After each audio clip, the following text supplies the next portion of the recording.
If you've been watching this channel for any amount of time, you know that I'm an entrepreneur. I do a variety of side hustles. I start small businesses.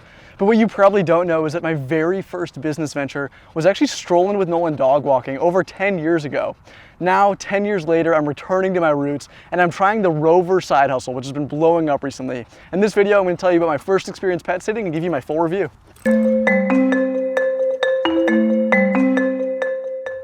Rover has been blowing up recently. They have over 1 million customers and 300,000 service providers. And it's basically a gig economy app where people who need someone to pet sit their dog can go on the app and find people who want to pet sit and make a little bit of extra money. Now, I actually found out about this from my sister.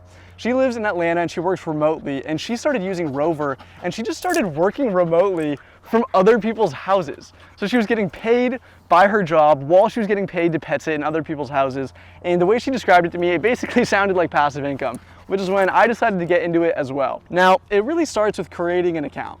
So I created my first account and I was pretty wary of it because there's a $25 fee to create an account for anybody over 18 years old for the background check. And I honestly thought it was $25 I'd toss to the wind.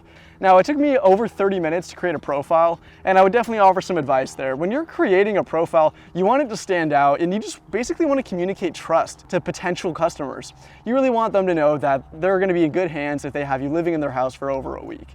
And so I mentioned that I started a dog walking business called Strollin' with Nolan in the 5th grade, and that those experiences had shaped who I am, and it shaped my ability to take care of dogs and make sure that they're well taken care of. So I created my profile, and that was the point where I decided to just wait and see what happened. And I was shocked.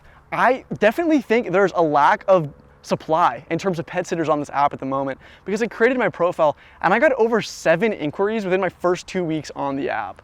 And so there's some inquiries you want to take and there's others you don't want to take. For me, I think the most money to be made on the app is pet sitting because it's really so easy. You just stay at their house, make sure their dogs are fed, walked, but it's really just like you're living at home with a dog anyways. So that's what I was most interested in. I charged a rate of $33 a night. And what's really interesting is that if the person hiring you has 2 dogs, Rover automatically doubles that nightly rate. So I've done 1 job so far, taking care of 2 dogs, and I was making $66 a night. This really added up. But overall, I had a really great experience working as a pet sitter. I took care of 2 huskies, and it was a newly remodeled house. They had basically every streaming service you could possibly think of. And because of that, I really enjoyed myself. The dogs were relaxed. I took them each on a 1 walk a day as requested. Each walk took like 20 minutes. So it really wasn't more than an hour and a half of work every day to make that, $50 a night. Overall, I think for anybody working remotely, this is like an A to A- side hustle. It's basically, like I said, it's basically passive income. You're really not doing much for this money, and you're getting paid by 2 employers at the same time.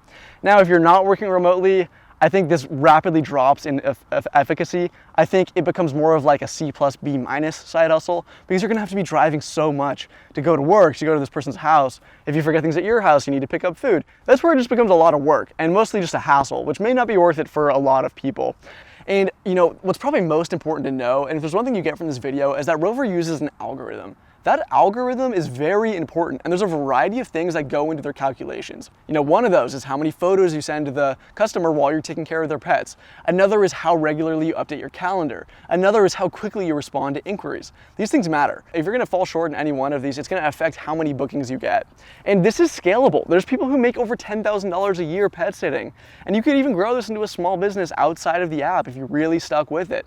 And if you got any value from this video or found it entertaining, go ahead and leave a comment, like, or subscribe. I respond to all comments, and if this gets enough views, I'll make a follow-up video on WAG, who is Rover's competitor, maybe even comparing the two. So like I said, just let me know. Thank you so much, guys.